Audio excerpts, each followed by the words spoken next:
ไปเบิงทางเจ้าหน้าที่ตำรวจสืบสวนสอบสวนคดีอาญาป้องกันความสงบแขวงคำมวนทศกรรมคืนเกี่ยวกับคดีเหตุการณ์ฆาตกรรมแฟนสาวย้อนความหึงหวงอยู่ที่บ้านดงใต้เมืองท่าแขกแขวงคำมวนหึงหวงแฟนสาวจนก่อเหตุฆาตกรรมอยู่เขตบ้านดงไตเมืองท่าแขกแขวงขมวนเจ้าหน้าที่ตำรวจสืบสวนสอบสวนคดีอาญาปกส.แขวงขมวนได้รับรายงานว่ามีเหตุฆาตกรรมอยู่บ้านดงไตเมืองท่าแขกแขวงขมวนหลังจากได้รับรายงานเจ้าหน้าที่ได้ประสานสมทบกับกำลังทหารกองพันศูนย์เกาเขตดงไตหมวดรักษาความสงบประจำอยู่บริษัทซีโนอากีโปตัสและอำนาจการปกครองบ้านดงไตเมืองท่าแขกแขวงขมวนลงสันสูตรสถานที่เกิดเหตุจึงฮู้ว่าผู้เสียชีวิตชื่อนางพิมพ์สอนอายุ25ปีประชาชนอยู่บ้านนาโพธาเมืองท่าแขกแขวงขมวนดังนั้นทางเจ้าหน้าที่จึงได้แต่งตั้งกำลังวิสาสะเฉพาะประสานสมทบกับภาคส่วนที่เกี่ยวข้องขึ้นบัญชีเป้าหมายจึงฮู้ว่าผู้ก่อเหตุชื่อเฒ่าหลายหงฟูอายุ39ปีสัญชาติและเชื้อสายจีนกรรมกรอยู่บริษัทยูนานเจียงโถที่พักเซาอยู่บ้านดงไตเมืองท่าแขกแขวงขมวนและนำจับตัวได้ในวันที่7 พฤษภาคม 2025ท้าวหลายหงฟูรับสารภาพกับเจ้าหน้าที่สอบสวนว่าตนเองแม่นได้รู้จักและคบหากันแบบเบาสาวกับนางพิมพ์สอนผู้เสียชีวิตซึ่งพัวพันไปมาหาสู่กันเป็นประจำพร้อมทางได้ส่งเสียให้เงินนางพิมพ์สอนใส่ใจต่อมาเวลา 7:00 ของวันที่22 เมษายน ปี 2025นางพิมพ์สอนผู้เสียชีวิตได้ย่างไปหาท้าวหลายหงฟูอยู่ห้องแถวเพื่อไปถามเอาพาสปอร์ตนำท้าวหลายหงฟูเพื่อจะข้ามไปประเทศไทยแต่ท้าวหลายหงฟูตอบว่าบ่เห็นเจ้าบ่ได้เอามาให้คอยไว้จากนั้นท้าวหลายหงฟูจึงได้ขอนอนนำนางพิมพ์สอนผู้เสียชีวิตแต่ผู้เกี่ยวขัดขืนบ่ยอมให้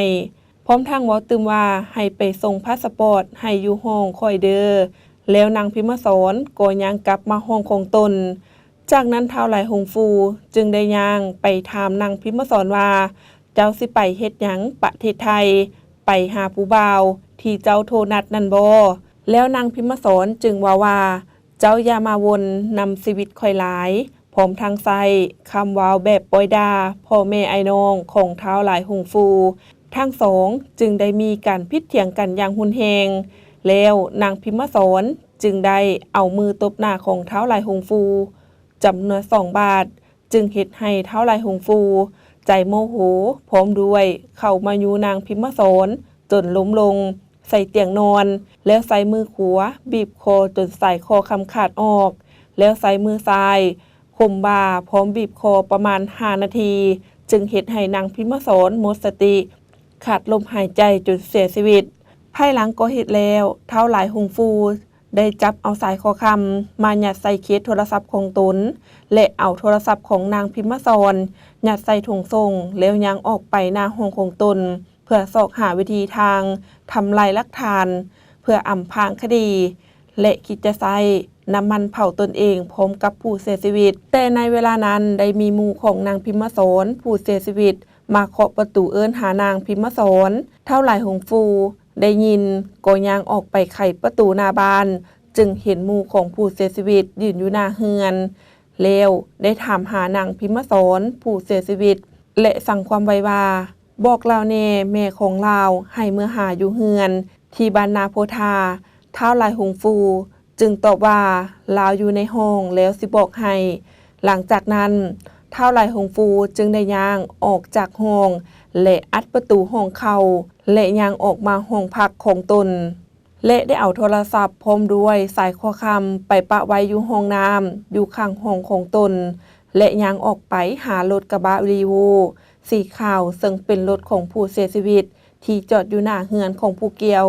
และเห็นว่ารถบ่ได้ล็อกพร้อมกุญแจรถเสียบคาไว้ในรถจากนั้นผู้เกี่ยวจึงได้เข้าไปล็อกประตูหน้าบ้านไว้แล้วขับขี่รถกระบะคันดังกล่าวออกจากสถานที่เกิดเหตุเพื่อเอาตัวหลบหนีการกระทำผิดครั้งนี้ผ่านการกวดการติดตามนำกักตัวของเจ้าหน้าที่ ตกมาฮอดเวลา20 โมงของวันที่7 พฤษภาคม 2025 เจ้าหน้าที่จึงได้พบเห็นเท้าลายหงฟู ผู้ก่อเหตุฆาตกรรมกำลังกินข้าวอยู่ร้านอาหารแห่งหนึ่ง อยู่บ้านดงไตเมืองท่าแขกแขวงขมวน จึงได้นำกำลังเข้ากักตัวผู้เกี่ยว